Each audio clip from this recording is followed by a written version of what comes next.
अदनान शेख की वजह से हुआ लव कटारिया और विशाल पांडे में एक झगड़ा। अदनान शेख की वजह से अपने ही ग्रुप में हुई लव कटारिया की आर्गुमेंट। जी हां दोस्तों, मैंने आपको बताया था अदनान की एंट्री के बाद घर में जो है वो चेंजेस आएंगे, समय अपनी करवट बदलेगा, गेम अपना रुख बदलेगा और वैसा ही होता हुआ नजर आ रहा है। अब यहाँ पे अरमान मलिक आते हैं गार्डन एरिया में, लव कटारिया से कुछ बात करते हैं अदनान के बारे में, बेसिकली चुगली करते हैं, बिचिंग करते हैं और लव को भी अदनान पसंद नहीं है तो लव भी वहां पे उस कॉन्वो का एक पार्ट बनते हैं, हिस्सा बनते हैं। लव भी अपनी तरफ से कुछ बोलते हैं अदनान के बारे में। जब अरमान चला जाता है तो विशाल वहां पे लव को कहता है, देख अदनान जो है वो तेरे साथ हमारे साथ बहुत अच्छे से है, तो ये सारी चीजें अदनान के बारे में मत बोल। तो लव कहता है मैं कौन सा हेट कर रहा हूं, मैंने तो नॉर्मली बात की है ना। तो विशाल कहता है कोई भी बात हो, किसी के बारे में भी, अरमान से तो बात ही मत करो, क्योंकि अब तुम अरमान को करोगे और बाद में अरमान इस बात को कैच करके एक मुद्दा बना लेगा। अरमान जो है वो इसी टाइप का इंसान है, वो बाद में तेरी बात को तेरे अगेंस्ट यूज करेगा, तो समझ जा। तो वहां पे लव कहता है भाई मैं डरता थोड़ी हूं, अरमान ये बात जाके जिसको मर्जी बताए, हमें क्या फर्क पड़ता है, हम तो मुंह पे बोल सकते हैं। तो इसी चक्कर में विशाल और लव के बीच में एक आर्ग्यूमेंट होती है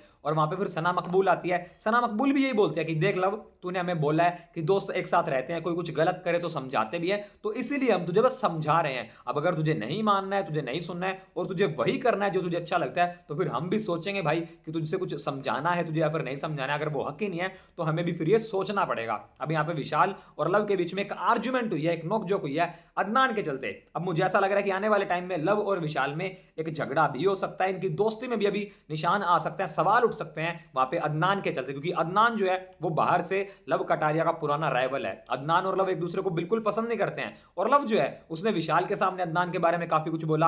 विशाल को ऐसा लगता है यार अदनान तो कुछ कर ही नहीं रहा है, लेकिन अदनान भी नैजी के साथ, घर के बाकी कंटेस्टेंट के साथ लव के बारे में काफी ज्यादा बिचिंग करता है। तो दोनों तरफ से यहाँ पे बिचिंग की जा रही है, पर विशाल को ऐसा लग रहा है कि बिचिंग सिर्फ लव कर रहा है। अब गाइस देखना ही होगा कि अदनान की एंट्री के बाद लव और विशाल के इस रिश्ते पे कैसा असर पड़ता है, कैसा जाता है इनका गेम। क्या लगता है आपको क्या होने वाला है? कमेंट सेक्शन में कमेंट करके मुझे जरूर बताओ। बिग बॉस ओटीटी 3 से जुड़ी ऐसी लेटेस्ट अपडेट, लेटेस्ट न्यूज और लाइव फीड की सारी अपडेट को सबसे पहले जानने के लिए अभी सब्सक्राइब करो इस चैनल को और बेल आइकन को जरूर दबाओ।